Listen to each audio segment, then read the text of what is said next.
네, 우리가 이런 세계관에 미치는 영향을 어떤 무신론적 관점, 진화론적, 유물론적, 물질 상대주의적 관점에서 여러 가지로 살펴보는데요. 요약하자면 그렇습니다. 무신론은 우연성에 기초하는 작용 원리를 갖고 있죠. 모든 것은 우연히 만들어졌다.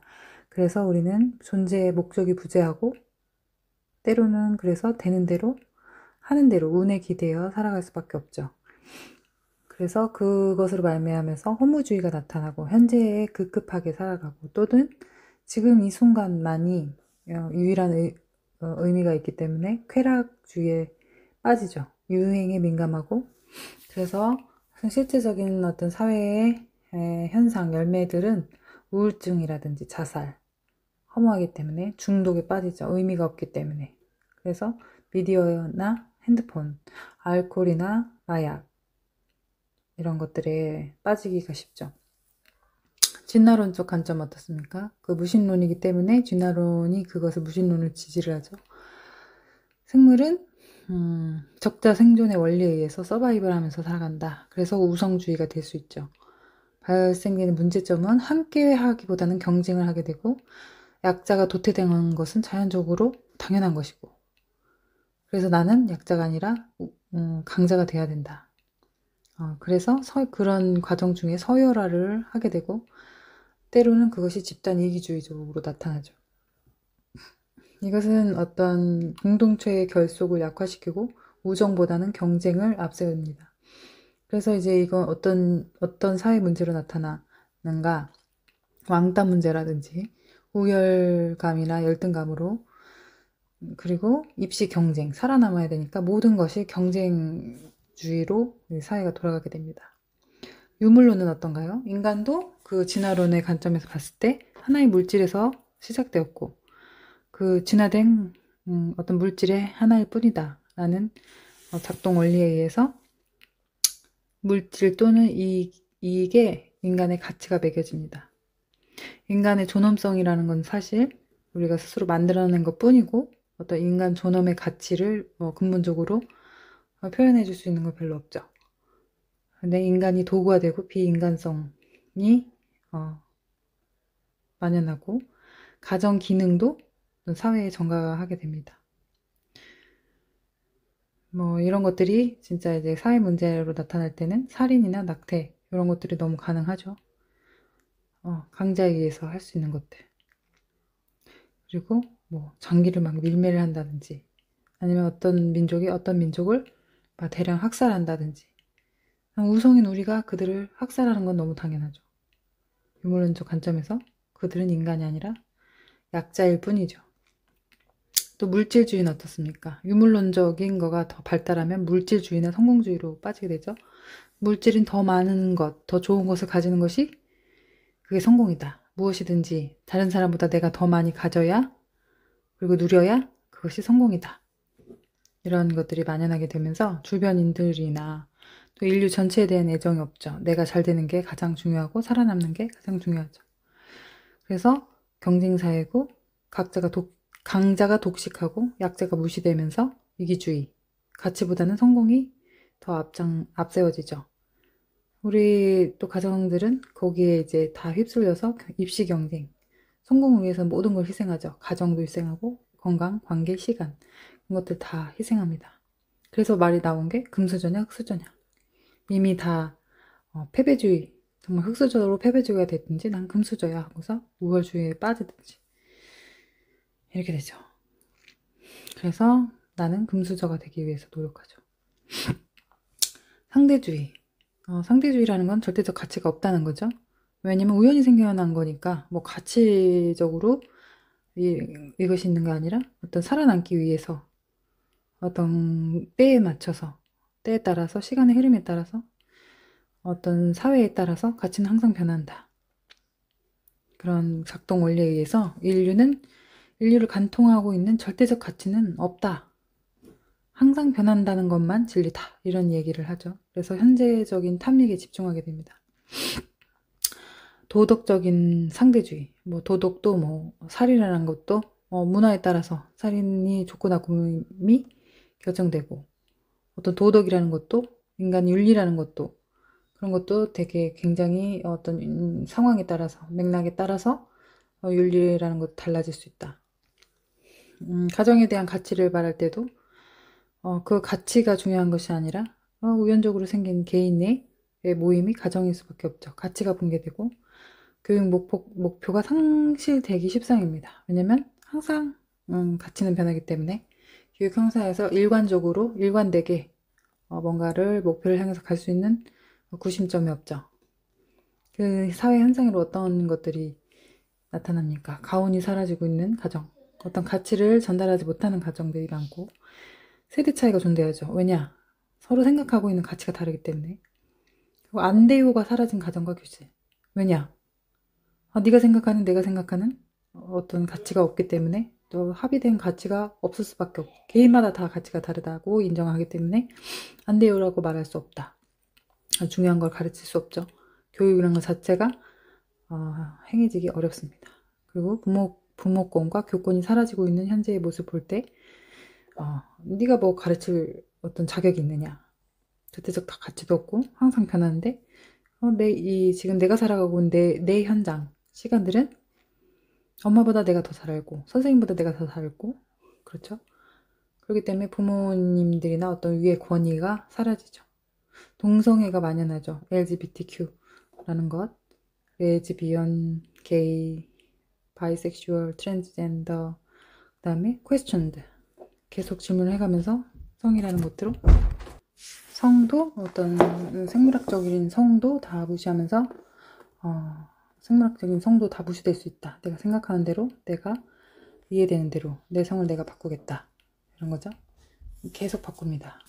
어떤 가치 생각만 바꾸는 게 아니라 내 몸의 형태까지도 난 다 바꿀 수 있다 하는 어떤 절대적 가치가 전혀 없죠. 그런 사회 문제가 일어나고 있습니다. 그렇다면 반대되는 어떤 세계관 어떤 것일까요? 사회는 대부분 이런 세계관을 바탕으로 해서 어떤 무신론적 관점, 진화론적 관점, 유물론, 물질주의, 상대주의적 가점이 아주 팽배해 있죠. 신이 없다라는 이론이죠. 그러면은 우리가 추구하고 있는 이 기독교 세계관 어떤 것인가? 기독교 세계관은 유신론적이고 창조론이죠. 신이 존재하고 신이 창조 목적을 가지고 피조를 세계를 창조했다. 작용 원리는 뭐죠? 질서의 하나님이다. 천지 만물을 처음부터 질서 있게 만드셨고 어떤 목적을 가지고 특별한 것들을 하셨다. 그래서 우리에게 특별한 것도 만들어 주신 자연 세계도 있지만 또 십계명이라든지 생명의 성령의 법이라든지 이런 무질서에서 질서로 가는 작용 방향을 가지고 있죠. 그래서 교육은 무질서를 질서로 바로잡고 구체적인 지도와 생활 습관 베이스를 만들어주는 온전한 그 목적을 가지고 있죠. 그래서 가치 지향적일 수밖에 없습니다. 어떤 삶의 의욕이나 사명이나 나아갈 방향을 제시할 수 있어요. 절대주의, 절대적 가치가 있고 진리가 있다는 거죠. 그 창조하신 하나님께서 만드신 그 질서가 있었고 그것을 향하여 인간이 그 디자인된 삶을 살아갈 때 가장 가치롭고 가장 아름다운 삶을 살 수 있다는 그런 시대를 초월하여서 사람의 개성이나 성향에도 상관없이 절대적 기준과 가치를 명확하게 제시하고 있습니다. 그래서 도덕률, 십계명이라든지 삶의 좌표, 정의 이런 것들이 명확하죠. 사람이 살아가는 모든 과정에서 신이 기뻐하는 가치를 찾으려고 끊임없이 탐구하고 실천하려고 하죠. 그렇기 때문에 그래서 전 세대에게 어떤 노인 세대만이 아니라 젊은 세대에게도 어린 세대에게도 동일하게 가치를 주기 때문에 세대 차이가 없고 함께 공유한 도덕적 가치가 정신적 가치가 있습니다. 정의롭고 신뢰로운 사회를 구현하는 그런 걸 추구하죠. 인간을 또 어떻게 봅니까? 인간은 하나님의 형상이고 하나님이 거하시는 집이고 신의 대리자죠. 그래서 성경 말씀에 보면 창세기 2장 7절에도 하나님의 영이 거하시는 집이라고 있고 여러 가지 그 성경의 모든 내용을 종합해 봤을 때 신이 기뻐하는 사람이었고 신의 대리자로서 창조 세계를 또 관리하도록 하셨고 자유의지를 가져서 하나님 앞에 그 마음을 드리고 그 의지를 들여서 그 함께 교제합니다. 그리스도께서 모든 죄를 대신하여 죽으심으로 다시 살리신 값진 존재죠. 피조물은 창조주의 목적에 따라 질서 있게 살 수 있으며 질서 안에서 원활하고 완전한 삶을 영위할 수 있다고 말씀하시죠. 그래서 개인에게는 어떤 개인의 사명, 거룩한 행실과 또 성도의 기도, 그 다음에 가정의 사명으로서는 또 하나님을 기쁘게 하는 삶, 그런 삶을 개인이 살아야 하는 그런 사명이 있고, 가정은 어떻습니까? 가정은 하나님의 사랑하는 공동체, 나와 자녀를 통해서, 그리고 모든 천하 만민에게 복을 전하는 그런 통로로 만드셨죠. 그래서 하늘에서 이룬 것 같이 땅에서도 이루어지리다. 아예 말씀처럼 하늘의 것을 땅에 그것을 이루도록 그런 개인 인성을 그리고 가정 천국을 구현하기도 하고 사회 구제와 봉사에 열심을 내죠. 하나님의 뜻이 그 사회에도 이루어지도록 하기 위해서.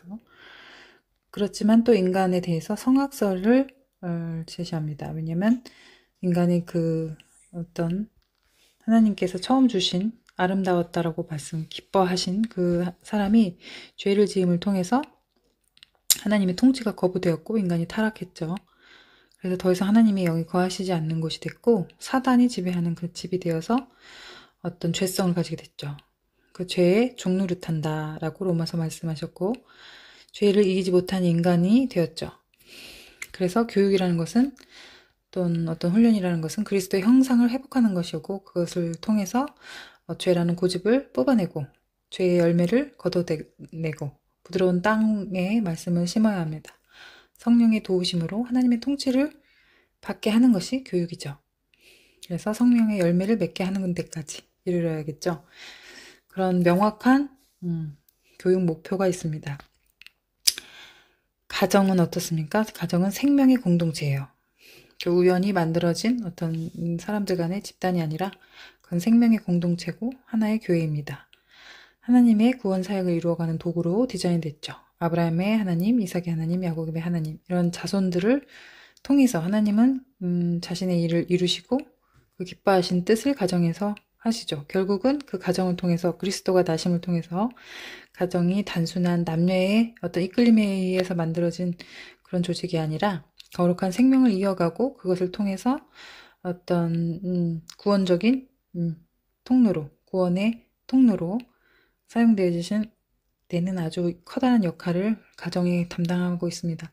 그래서 학교와 가정과 사회에서는 그러한 가정 공동체를 하나님께서 디자인하셨고 그거에 맞게 여러 가지 역할을 부여하셨습니다. 부부는 자녀보다 앞서는 신앙 중심의 축을 담당해야 하고 아버지는 가정 내에서 하나님의 통치를 대리하는 제사장으로서 말씀을 가르치고 다스릴 책임이 있고 하나님의 정의적 속성을 대리해야 합니다. 어머니는 어떻습니까? 어머니는 모든 생활 규범에서 자녀들의 성경적 습관을 만들어주는 역할을 하죠. 그래서 자녀들에게 부지런히 물론 아버지도 가르치지만 모든 만나는 상황 속에서 그 자녀에게 성경적으로 해석해줘야 하고 습관을 들여줘야 되고 하나님을 사랑하는 속성을 가르쳐줘야 합니다.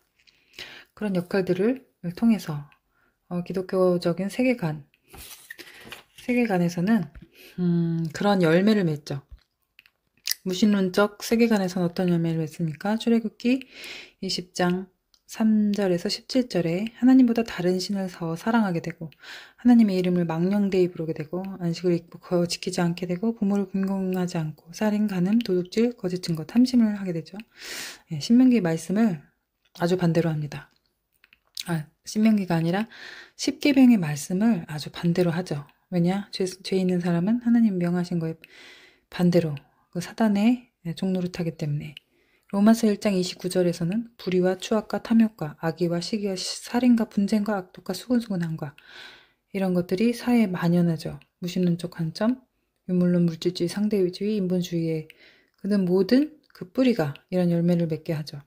에베소서는 어떻게 얘기하십니까? 악독, 분냄, 노함, 떠드는 것, 비방과 악의에 가득하죠. 그것은 어떤 사회 문제이기도 하지만 또 그것이 또 우리 가정 안에서도 만연합니다. 서로를 향하여 악독하고 서로를 향하여 노하고 서로를 향하여 분내고 떠들고 비방하고 악에 가득 차죠. 그것은 사회만의 문제가 아니고 우리 가정에서도 그런 일이 일어납니다. 왜? 우리가 그런 뿌리를 가졌기 때문입니다. 그럼 우리가 다른 뿌리는 어떤 열매를 맺나요? 하나님을 알고 하나님의 그 창조 질서에 맞게 하나님을 중심으로 해서 신의 형상을 가진 인간으로 계속해서 나아가기를 소망하면서 그는 신의 대리자로서 절대적 주님의 가치를 인정하고 그걸 따라가려고 하고 죄성인 우리를 이기고 살아가려는 사람들의 그 뿌리 안에서는 성령의 열매가 맺히죠. 갈라디아서 5장 20절에 오직 성령의 열매는 사랑과 희락과 화평과 오래 참음과 자비와 양성과 충성과 온유와 절제니 이러한 우리의 뿌리를 견고하게 하면 이 성령의 열매가 맺힙니다. 우리 안에 사랑과 희락과 화평 이런 것들을 시작해서 절제로 끝나게 됩니다. 이런 아주 맛있고 탐스러운 열매들이 열리게 됩니다. 마가복음 5장 3절에서 10절 말씀이에요. 심령이 가난한 자, 그 가난한 마음을 가진 자는 천국이 저희의 것이요 애통하는 자는 위로를 받고 그런 열매를 받는다는 거죠. 온유한 사람은 어떻습니까? 온유한 뿌리를 가진 사람은 땅을 기업으로 받고 의에 줄이고 목마른 자는 배부를 것이다. 긍휼히 여기는 자는 긍휼함을 받는다. 그러니 뿌리를 지닌 자는 긍휼함을 받죠. 마음이 청결한 뿌리를 가진 사람은 하나님을 보게 되죠. 화평한 사람, 화평한 마음을 가진 그런 뿌리를 가진 사람은 하나님의 아들이라 불리우게 됩니다. 우리는 두 가지 관점에 대해서 두 가지 세계관을 배웠습니다. 어떠한 관점으로 세상을 바라볼 것이냐, 어떠한 관점으로 또 이 가정에서 또 이 사람들을 바라볼 것이냐, 그거에 따라서 엄청나게 다른 열매들이 맺혀질 겁니다. 다른데 멀리 가지 않고도 우리 가정에서 두 가지 열매에 대해서 한번 보면서 정말 우리 가정에서는 어떤 열매를 맺고 있는가, 나는 어떤 관점으로 이 세상을 바라보고 있고 어떤 열매를 맺고 있는지 정말 유심히 살펴볼 필요가 있습니다. 잘못된 열매를 맺으면 뿌리째 뽑히게 되죠. 베어버리게 됩니다. 그래서 우리는 항상 우리의 뿌리를 확인하고 우리 뿌리를 바꿔야 합니다. 판을 바꿔줘야 합니다. 여러분의 뿌리 한번 점검해 보시고 잘못된 것이 나오고 있다면은 내가 어떤 관점으로 살아가고 있는지 또 어떤 열매를 맺어서 하나님 앞에 책망받을지 생각해 보셨으면 합니다. 이상으로 오늘 세계관 강의를 마치겠습니다. 제대로 된 안경을 끼고 세상을 다시 볼 수 있는 그런 기회가 됐기를 바랍니다. 감사합니다.